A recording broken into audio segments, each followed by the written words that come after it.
Bienvenidos nuevamente a Casa de Familia. Hoy, amor que da vida.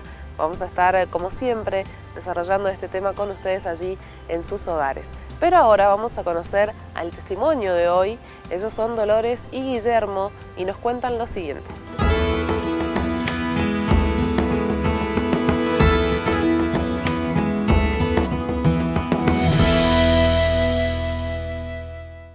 Me parece que es bueno, además de ir fomentando la comunicación, adaptarse a los cambios que cada uno va teniendo a lo largo de la vida. En 10 años, 11 años de casados, uno empieza con una expectativa y siendo una persona, y después, si bien sigue siendo la misma persona a lo largo del tiempo, van cambiando el contexto. Uno va siendo papá, entonces eso te quita el sueño, y te cambia el humor, te cambian las responsabilidades. Entonces ir adaptándose a esos cambios y seguir siendo amigo, compañero. Estar presente cada día, lo que nos toca vivir, de seguir conociéndola más a Dolo, porque es verdad esto, uno escucha de joven que el matrimonio es un misterio que se puede seguir descubriendo, es cierto.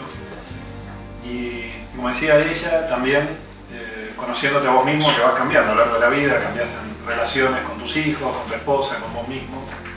Entonces tener tiempo para seguir creciendo, para ver cómo conocerlo a Jesús también en esa relación, porque Jesús te acompaña siendo un joven recién casado, pero también un padre de preadolescentes, adolescentes, y quiero que Jesús nos acompañe mientras entremos a la madurez y a ser viejitos juntos.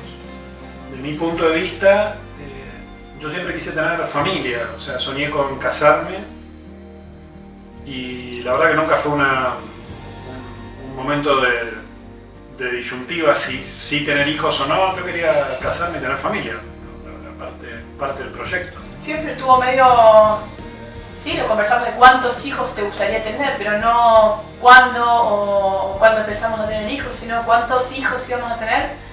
Y tener hijos siempre estaba, o sea, casarnos era casarnos y tener hijos. Nunca tuvimos un momento que dijimos, bueno, ahora podemos tener hijos, sino que siempre estuvo desde que nos casamos, la posibilidad de tener hijos. Como orientación al momento de educar a los chicos. Mucho la comunicación y hablar con ellos, estar presentes, poder escucharlos. Compartir momentos con ellos, pero más que nada escucharlos, hacerles la pregunta de cómo les fue hoy, qué hicieron, para que ellos encuentren en nosotros la posibilidad de hablar, de diálogo. ¿Eso? Pensando en la vida de fe, que la oración sea parte real en la vida, entonces bendecir el día, la mañana, cuando vamos en auto al cole, dar gracias por la comida en cada momento y rezar juntos antes de ir a dormir. Muy bien. Que de verdad la oración se viva como una parte real de la vida cotidiana, en las cosas pedestres que hacemos todos los días, y que esté presente. Bueno, el valor de fondo siempre es ese, que tener a Jesús como centro de la vida y apuntar a Él y tenerlo presente en cada día. Agradecemos a Guillermo y a Dolores que estuvieron con nosotros hoy en este programa Amor que da vida. Hola José, ¿cómo estás? ¿Qué tal, Anita? ¿Cómo andas? Bien, muy bien. Bueno, muchas gracias, y muchas gracias también al testimonio de Dolores y Guillermo, que nos introducen en un tema que me parece fundamental y fundante, sobre todo fundante de la familia. Cuando ellos hablan de que nunca tuvieron como proyecto, o sea, dentro del proyecto familiar siempre estuvo la familia con hijos, no como una cosa separada, sino como una cosa que siempre está dentro del proyecto mismo, es un poco lo que nos va metiendo en este tema que nos importa, que es que el amor sí o sí tiene que dar vida. El amor es inevitable, o sea, sí o sí da vida, genera cosas nuevas.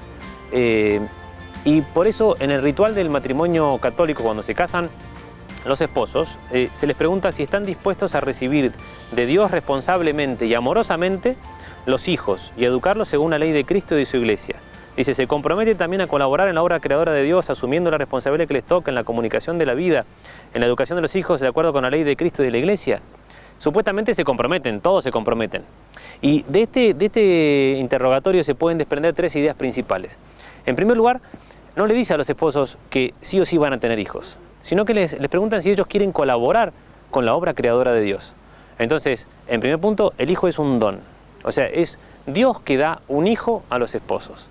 Y no una cosa que yo necesito, que yo quiero o un derecho, sino que un hijo es un don que Dios da a los esposos. Pero los esposos se comprometen de modo libre a colaborar con esa obra creadora. No es que Dios me regala a la noche, yo pongo los zapatitos y a la mañana siguiente tengo un bebé en mi casa, sino que necesita sí o sí la cooperación, la colaboración del hombre y la mujer en matrimonio para poder traer esa nueva vida. Y esa es la segunda idea, o sea, necesita sí o sí la colaboración. Y la tercera es que tiene que estar unida, unida a la ley de Cristo y de su iglesia. O sea que no se puede colaborar de cualquier modo ni de cualquier forma, sino que tiene que estar sí o sí unida a la ley de Cristo y de su iglesia. Porque en el fondo, o sea, la fecundidad o la procreación es intrínseco al matrimonio. O sea, un varón y una mujer se unen en un amor que es un amor fecundo y que inevitablemente trae de suyo una nueva vida. Es como una corona, ¿sí?, que se pone arriba de los esposos para demostrar, digamos, que ese amor mutuo tiene una expresión por medio de la sexualidad, pero tiene una manifestación concreta en una nueva vida. O sea, es tan creativo el amor que hace que tengamos una nueva vida, una nueva persona. Creativo en todo el sentido de la palabra, ¿no? Bueno, y esa parte es espectacular, digamos, porque es el único momento donde el hombre realmente comparte con Dios esa cuestión creadora. O sea, el hombre le pide a Dios un hijo y hace de suyo esa procreación, pero esto está inherente a la misma naturaleza del matrimonio. Y este es otro punto que tenemos que destacar. O sea, no es una cosa añadida, no es una cosa que se inventa después, sino que el matrimonio de suyo sí o sí tiene la procreación. Y esa procreación tiene que estar unida a las leyes de Cristo y de la Iglesia. Obviamente que la capacidad procreativa no siempre es igual. Sobre todo en el caso de la mujer, digamos, va pasando por distintas etapas. Y incluso mientras se puede, por ejemplo, el acto conyugal en ciertos momentos no siempre tiene la misma capacidad procreativa. Sin embargo, nunca tiene que poner nada en contra de esa capacidad procreativa, porque de ese modo estaría yendo en contra de lo que es el amor esponsal, el amor de los esposos, que hace que dos personas se puedan unir y ese amor de vida. Bien, también iría en contra de la ley de Cristo, justamente, ¿no? Por supuesto, por supuesto. Anteponer algo a esa capacidad creadora, justamente. Bueno, vamos a ir ahora al primer corte de este programa y en el próximo bloque nos vamos a encontrar con otros especialistas que nos van a estar aportando justamente a este tema del amor que da vida. Vamos a la pausa.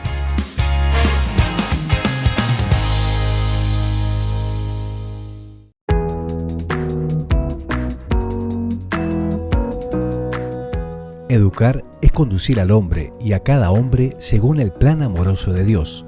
Acompañamos la educación católica fomentando la formación docente y promoviendo una educación de calidad.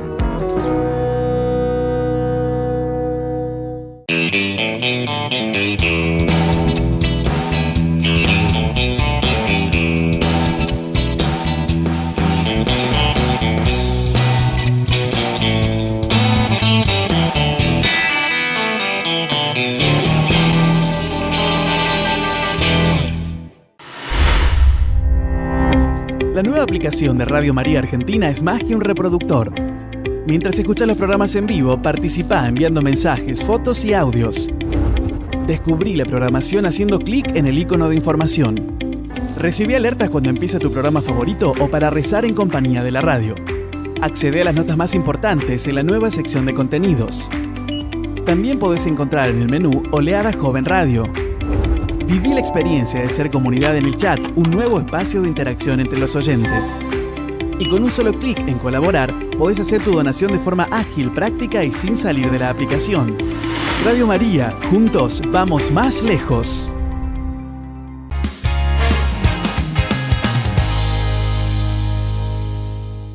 Seguimos en Casa de Familia. Recordá que te podés poner en contacto con nosotros a través de los datos justamente de contacto que aparecen allí en la pantalla. Podés hacer tus consultas, comentarios o algo que quieras que por ahí José te conteste aquí en el consultorio familiar. José, vamos ahora en un ratito a conocer a los otros especialistas. A los otros especialistas, pero me parece que antes habría que introducir el tema de, porque por ahí muchos nos preguntan qué pasa con los esposos que no pueden tener hijos. Entonces, me parece que es un poco hablar de lo que es la fecundidad. La fecundidad, digamos, es un bien propio del matrimonio, o sea, la prole es un bien propio del matrimonio.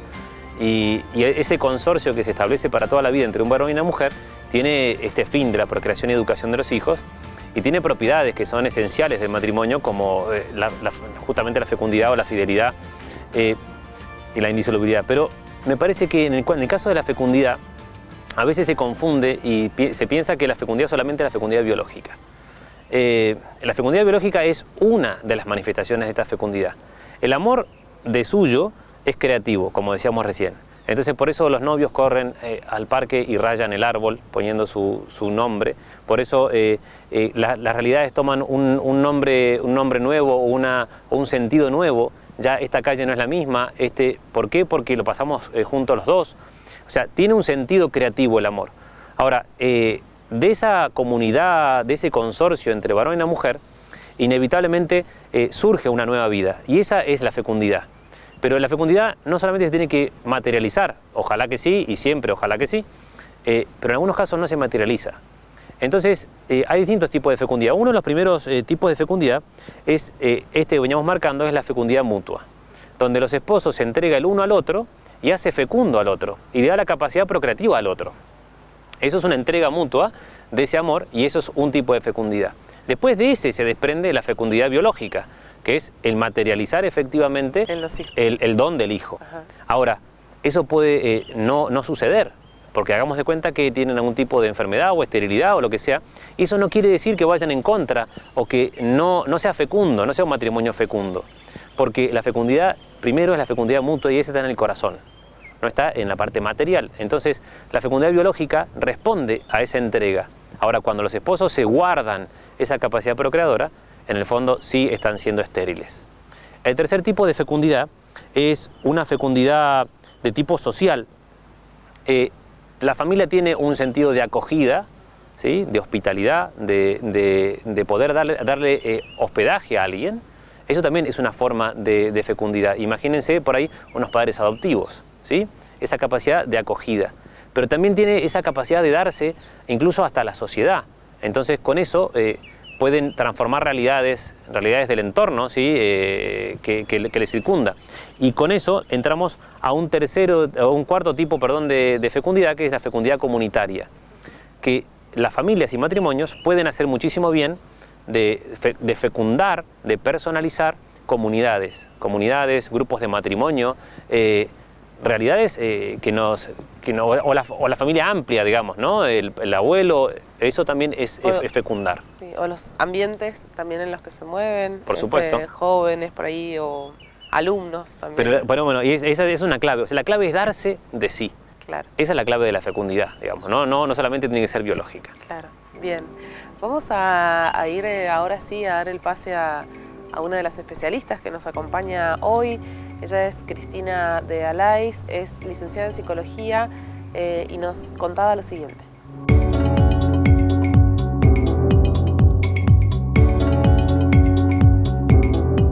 El matrimonio se funda abierto a la procreación. O sea, ya sea que puedan o no tener hijos, esa es la base del matrimonio, para poder fundar una familia.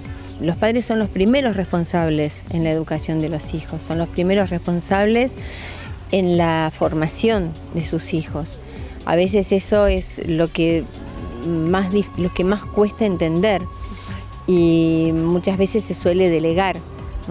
Entonces se delega en el colegio lo que dicen, bueno, no sé, todo lo que es estudio, que se haga cargo del colegio, y todo lo que es de religión, que se haga cargo el catequista. Y en realidad, cuando estamos hablando de formación, estamos hablando de una formación integral que abarca todos esos aspectos.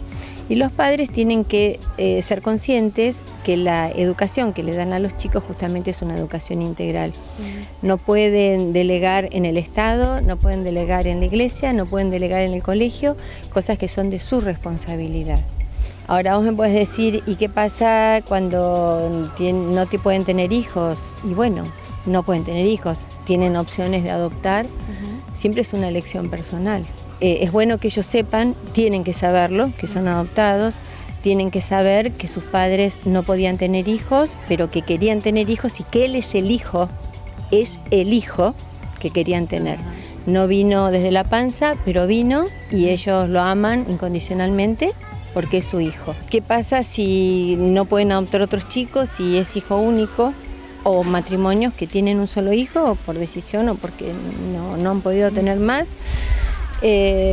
Siguen siendo lo mismo, lo más importante. Las dificultades de no tener un hermano, viste que dicen, los hijos únicos, que no tienen con quién jugar, que son sobreprotegidos. Y bueno, son las cosas que los padres tienen que aprender a manejar. A veces yo digo, bueno, es el jarrón chino que si se rompe, ¿viste? ¡Ay! Es el único. No, es único como único es cada uno de los hijos, que sepa que pueden confiar, que pueden contar lo que necesiten, sobre todo en esta época que hay tantas ideologías, que andan tantas cosas dando vuelta, que un padre le diga al hijo, vos confía en mí, vos podés decirme lo que quieras, que yo no me voy a enojar, que yo no te voy a juzgar, que yo voy a estar a tu lado, que voy a tratar de ayudarte, que nadie te quiere más que yo, y que yo estoy en este lugar para vos, porque el espacio que dejemos los padres siempre lo va a ocupar otro, siempre lo va a ocupar otra persona. Entonces, tenés 1, tenés 2, tenés 14, hay que hacerse cargo de 1, de 2 o de 14. El que tiene 1 que dice, pero juega siempre solo, bueno, se le invitan amigos, puede tener sus primos, o sea, no quedarse en eso, es un drama, no, es lo que le toca a cada uno. Y con lo que le toca a cada uno, bueno, poner lo mejor que pueda dar.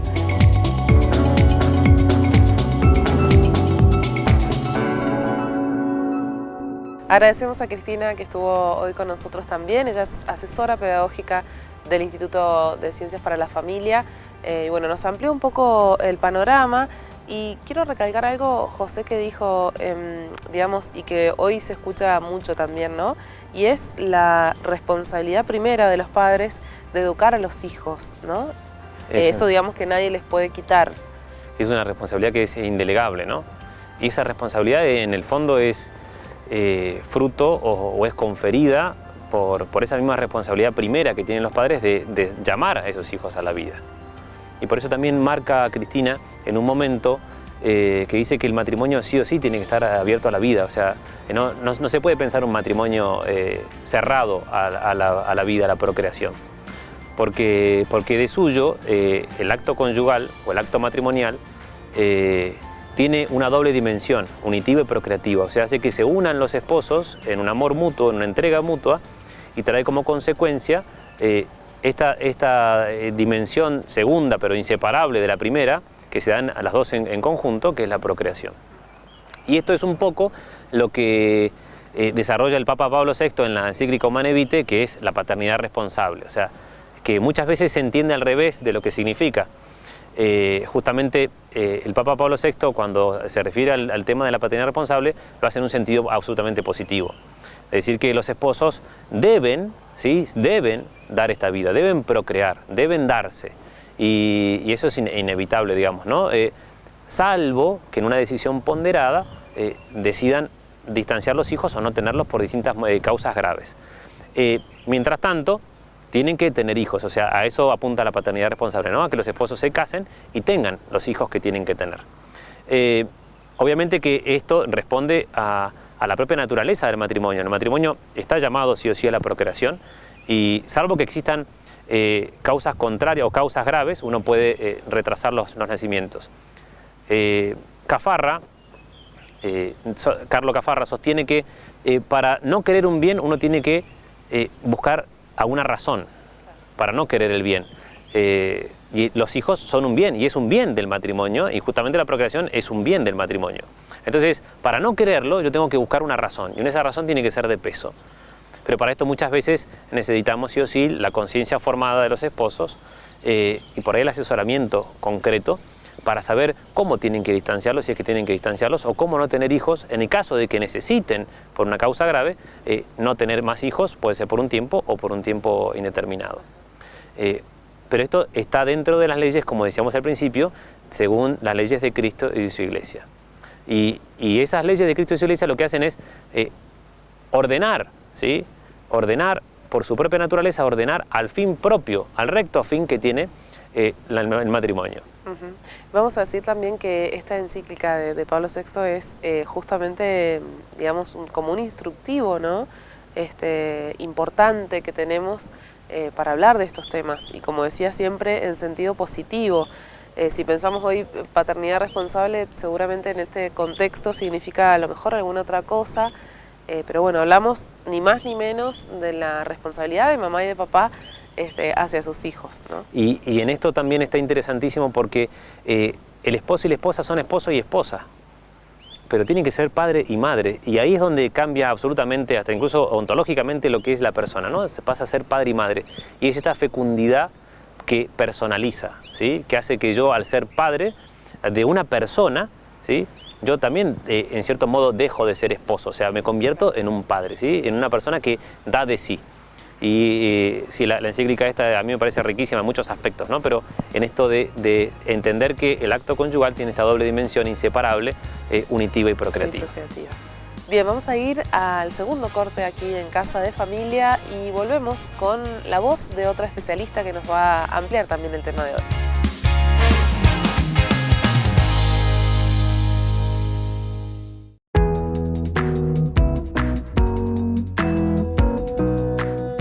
Educar es conducir al hombre y a cada hombre según el plan amoroso de Dios. Acompañamos la educación católica fomentando la formación docente y promoviendo una educación de calidad.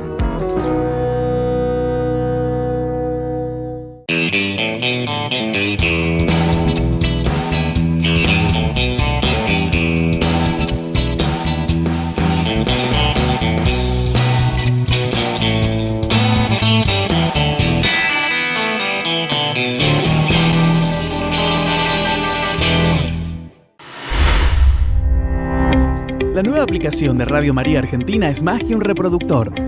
Mientras escuchas los programas en vivo, participa enviando mensajes, fotos y audios. Descubrí la programación haciendo clic en el icono de información. Recibí alertas cuando empieza tu programa favorito o para rezar en compañía de la radio. Accede a las notas más importantes en la nueva sección de contenidos. También podés encontrar en el menú Oleada Joven Radio.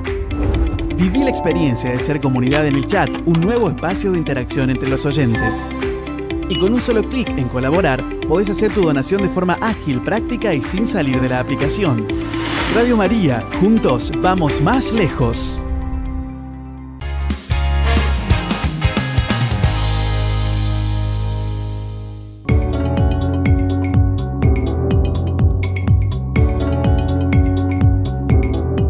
Me parece que lo que no muchas veces se habla es como padres poner el foco en el vínculo fraternal.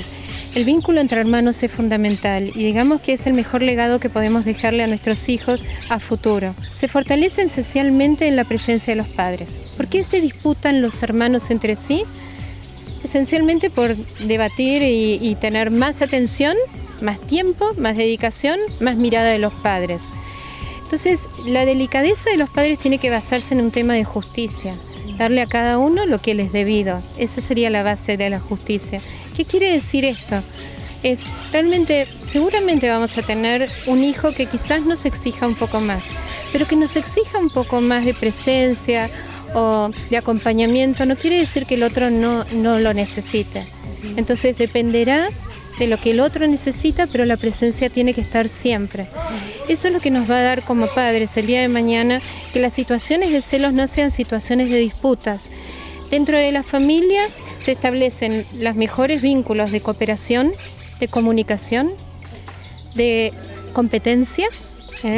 Todos los poco de compañerismo se desarrollan dentro de la familia. Y esto es algo a tener muy en claro en el tema de la relación entre hermanos. Y cuando nosotros podamos ayudar a que ellos tengan su vínculo fraternal bien estrecho, creo que va a ser el momento que como padres vamos a empezar a poder decir, bueno, valió la pena, y nos podemos ir retirando, porque esa es la trascendencia que les vamos a dar. Un vínculo de amor fraternal que es esencial para la vida. Todos en la vida necesitamos de la riqueza de ese hermano, de esa hermana con la que hemos compartido parte de nuestra vida y seguiremos compartiendo la vida.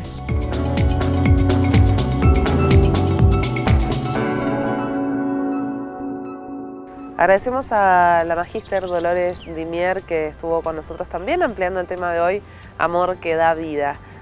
José, estamos casi en el cierre, ¿eh? Casi en el cierre. Sí. Y la verdad que es muy interesante, sobre todo esto de esa relación fraterna, de fomentar esa relación entre los hermanos. Y vos recién contabas algo en el corte que me pareció interesante. Contaba cómo la mamá se queda tranquila si ellos se llevan bien como hermanos. Y yo creo que en el fondo un poco es eso también, ¿no? De esa relación fraterna que descansa en esa presencia de los papás, que los papás empiezan como a relajarse, ¿no? Y empezar a dejarlos, pero ese tipo de descanso, cuando los hermanos se quieren, los hermanos se acompañan, los hermanos empiezan a educar entre ellos y a aconsejar entre ellos, la verdad que es lo que le da esa riqueza a la importancia esta de los hijos y los hermanos, ¿no? Yo creo que ese comentario muy de mamá también, ¿no? Digamos, poder ver que ellos como que se realizan habiendo dejado esa obra en sus hijos. Y bueno, la verdad que es maravilloso también vivirlo como hijos, ¿no? Claro que sí, claro que sí. Bien, bueno, vamos a ir ahora ya justamente, como decíamos en el cierre del programa, a los tips que vamos a dar para ustedes allí en la casa.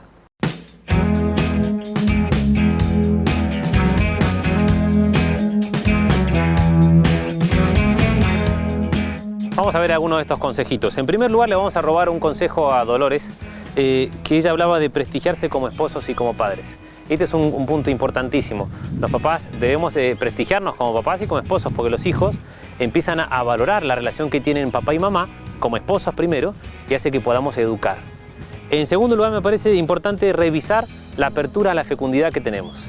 Entendiendo esta fecundidad, en estos distintos ámbitos que dijimos, como mutua, biológica, ¿sí? Social, comunitaria, o sea, revisarla, ver cómo estamos en esa apertura familiar sin perder las fronteras, o sea, sin salir demasiado de la familia y perder la identidad propia de la familia, porque después entra cualquiera, ¿no? Pero ver cómo estamos dándonos a esa comunidad. En tercer punto, lograr esta fecundidad personalizante, entender que cuando uno es papá debe ser fecundo, pero debe personalizar a los hijos, o sea, hacerlos más personas. Eso implica sí o sí que no improvisemos la educación, sino que entendamos que tenemos que educarlos haciéndolos más personas. Sí. Y pensando para ellos individualmente, ¿no? Por supuesto, bueno, y hacerlo de modo individual, y eso es interesantísimo, y eso un papá tiene que tenerlo bien claro para poder educar realmente a los hijos. Por ahí, último punto que podríamos decir es no desvirtuar esta naturaleza de la conyugalidad, del acto conyugal. O sea, no separar este aspecto unitivo del procreativo, entendiendo que la felicidad de los esposos justamente está en esta entrega mutua, en esta entrega personal, que al separarla, indefectiblemente voy en contra del amor matrimonial y en última instancia destruyo el matrimonio o lo que nos une. Bien. Bueno, hemos dado allí entonces los tips para la casa y estamos ya en el cierre del programa, de un nuevo programa de Casa de Familia. José, recordando siempre que trabajamos ¿para quién? Para la institución más importante que tenemos, que es la familia, y que si tenemos familias fuertes, matrimonios fuertes, abiertos a la vida, tendremos sociedades fuertes y sociedades que valoren la vida realmente. Así sea. Bien, nos encontramos entonces en el próximo programa de Casa de Familia.